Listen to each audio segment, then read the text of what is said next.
আজকে কাঁচা আমের আচার বানানো নিব। হাঁড়ি সরিষার তেল দিয়ে হইতেছে, এলাচি তেজপাতা, রসুন আছে ব্লেন্ড করা, আবার রসুন আইটেমগুলো। তেল গরম হওয়ার পরে দারচিনি তেজপাতা এগুলো দেওয়া হয়েছে, এলাচি দিছে।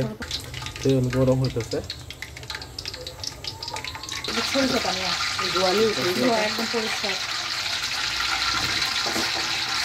আম গাছের আম,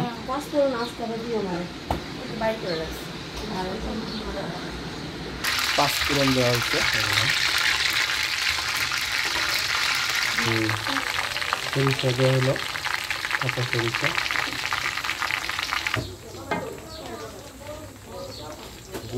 ঠিক আছে। গরম তেল নাড়তে হয়, আবার আউল হয়।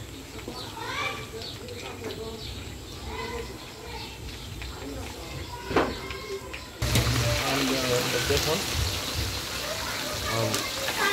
আমের আচার হবে, আম হবে।